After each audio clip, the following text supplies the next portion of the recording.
Y ahora volvemos a uno de los principales temas de nuestro informativo, el aniversario del alzamiento en Libia contra el régimen de Muammar Gaddafi. Para recordar aquellos sucesos hemos invitado a nuestro corresponsal Diego Marín.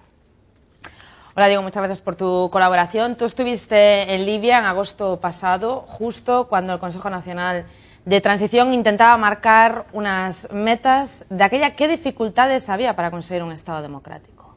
Básicamente la dificultad es una y es la mayor, y es hacerse del control efectivo del país. Eso es lo que hasta ahora no ha podido hacer el Consejo Nacional de Transición.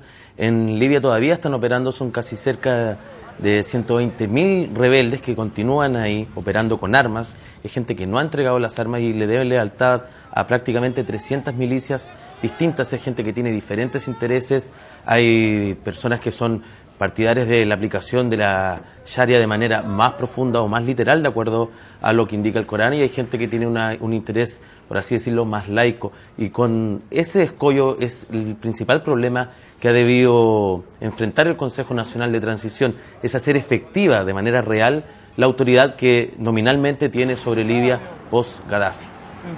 Muchos estaban hablando de una represión contra los gadafistas en Sirte, también en otras localidades. Tú que estuviste allí, ¿qué impresiones tienes sobre esto? Eso efectivamente se ha dado, pero no principalmente por responsabilidad del propio Consejo. Esto es básicamente por la inoperancia en muchos aspectos de hacerse con el control y de por lo menos aplicar sanciones a quienes tenían algún delito que purgar en la época de Gaddafi. Son básicamente las milicias que actúan, y también, dado esta especie de caos, hay que considerar que son más de 120.000 personas que tienen armas que no las han entregado, y ellos pueden aplicar cualquier tipo de conducta revanchista, y en este tipo de situaciones, después de más de 40 años de gobierno de Gaddafi, son situaciones en términos históricos que es bastante habitual. Es decir, cuando hay un gobierno fuerte, un gobierno dictatorial como el caso de Libia, y que se echa abajo a partir de una revolución, hay una época de cierta anarquía donde todas estas situaciones, sobre todo de revanchismo y de cobrar cuentas pendientes que estaban pendientes por años, se da. Y básicamente, si el Consejo Nacional de Transición tiene poco control sobre los rebeldes, es más factible que esta situación suceda.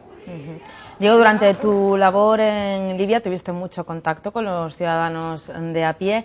¿Qué piensan ellos sobre las nuevas autoridades de Libia?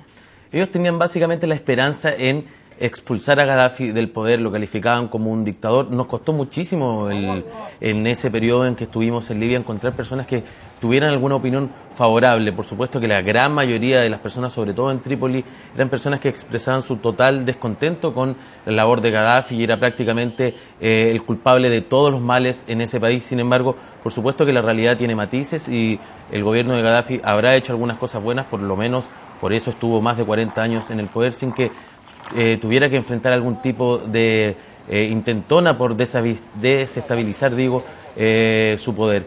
Pero la mayoría de la gente se manifestaba optimista, y yo recuerdo que muchas veces les preguntaba qué iban a hacer con las armas una vez que ya estuviera el control sobre el país completamente en manos del Consejo Nacional de Transición, y ellos me decían: no, nosotros las vamos a ir a entregar. A mí me parecía que era una respuesta muy poco creíble en términos reales, porque si tú tienes unas personas que tienen armas que tienen un valor comercial incluso, y una vez terminado el enfrentamiento, era muy difícil que las fueran a entregar, y ahí quedarían con muy pocos argumentos, por así decirlo, muy entre comillas, por supuesto, para defender los intereses propios de cada una de las facciones que integraban a las fuerzas rebeldes que derrocaron a Gaddafi.